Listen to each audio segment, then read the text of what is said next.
I'm telling you, if Pence came, we're going to drag motherfuckers through the streets. You politicians are going to get drugged through the streets. Yeah. I guess the hope is that there's such a show of force here that Pence will decide to do the right thing, according to Trump.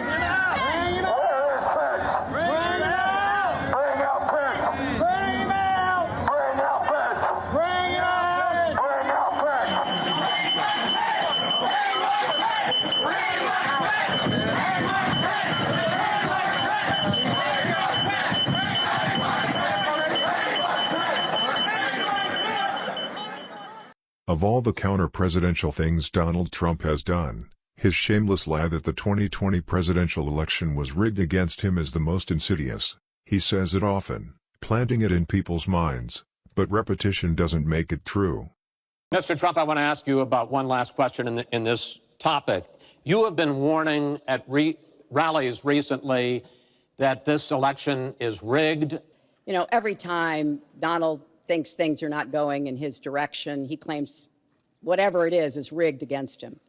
The FBI conducted a year-long investigation into my emails. They concluded there was no case. He said the FBI was rigged. He lost the Iowa caucus. He lost the Wisconsin primary. He said the Republican primary was rigged against him. Then Trump University gets sued for fraud and racketeering. He claims the court system and the federal judge is rigged against him. There was even a time when he didn't get an Emmy for his TV program 3 years in a row, and he started tweeting that the Emmys were rigged against him. Should have gotten it. This is a mindset. This is how Donald thinks. Get out and vote. Do those beautiful absentee ballots, or just make sure your vote gets counted. Make sure, because the only way we're going to lose this election is if the election is rigged. Remember that. The only way they can take this election away from us is if this is a rigged election. Republican presidential nominee Donald Trump has been telling his supporters that the election is going to be rigged because of media bias. Polls are all rigged. Of course, lately they have been rigged because I'm winning by so much. His 60 lawsuits trying to invalidate the 2020 election, as well as numerous recounts, including one done by the cyber ninjas, failed to show any evidence of a rigged election. Nearly 4 years after the 2020 presidential election, Donald Trump is still claiming, without evidence, that the vote was rigged against him. Joining us now, the founder of Simpatico Software Systems, Ken Block. He's an elections technology expert who was hired by Trump. It's the Trump 2020 campaign, actually, to find voter fraud.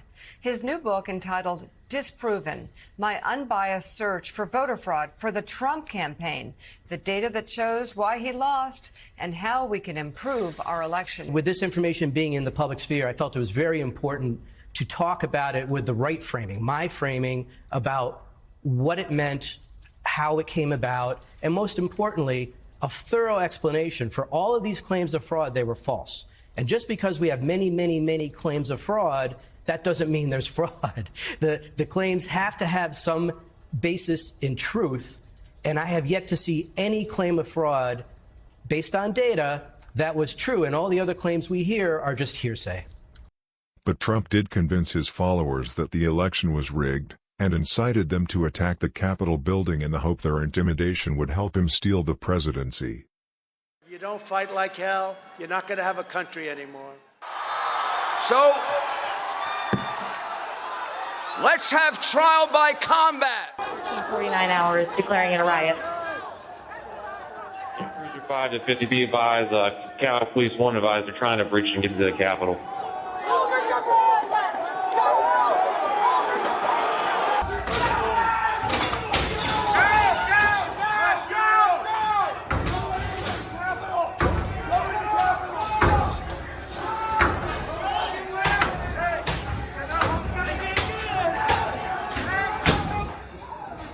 We have a breach of the Capitol!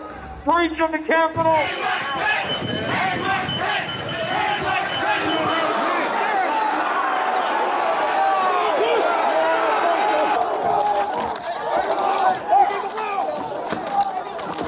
I need court support!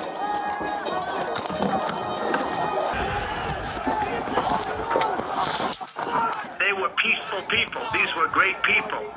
The crowd was unbelievable. And I mentioned the word love, the love in the air. I've never seen anything like it. Donald Trump did nothing to stop the riot for more than 3 hours while people died and police officers were injured. This is giving aid and comfort to insurrectionists. Here is the speech he finally made to them. I know your pain. I know you're hurt. We had an election that was stolen from us. It was a landslide election, and everyone knows it, especially the other side. But you have to go home now. We have to have peace. We have to have law and order. We have to respect our great people in law and order. We don't want anybody hurt. It's a very tough period of time. There's never been a time like this where such a thing happened, where they could take it away from all of us, from me, from you, from our country. This was a fraudulent election, but we can't play into the hands of these people. We have to have peace. So go home. We love you. You're very special. You've seen what happens. You see the way others are treated that are so bad and so evil. I know how you feel. But go home and go home in peace. This speech lets us know Donald Trump is on the side of the insurrectionists. He was waiting for them to stop the certification of Joe Biden as president. It was Vice President Mike Pence who called the National Guard to quell the violence. The 14th Amendment attempts to protect our democracy from sabotage, in this case from a real estate salesman who inherited his fortune, can't imagine an honest day's labor, and whose bottom line is to lie with impunity and curry favor with people he thinks will advance his goals of extreme wealth and power. With the support of Republicans, Donald Trump's attempt to become supreme ruler spits on the memory of Americans who fought fascism in World War II. No U.S. citizen should lose their basic rights for life, liberty and the pursuit of happiness. The evidence is clear: Donald Trump cannot hold a U.S. government job ever again. No person shall be a senator or representative in Congress, or elector of president and vice president, or hold any office, civil or military, under the United States, or under any state, who, having previously taken an oath, as a member of Congress, or as an officer of the United States, or as a member of any state legislature, or as an executive or judicial officer of any state, to support the Constitution of the United States, shall have engaged in insurrection or rebellion against the same, or given aid or comfort to the enemies thereof, but Congress may by a vote of 2/3 of each house, remove such disability,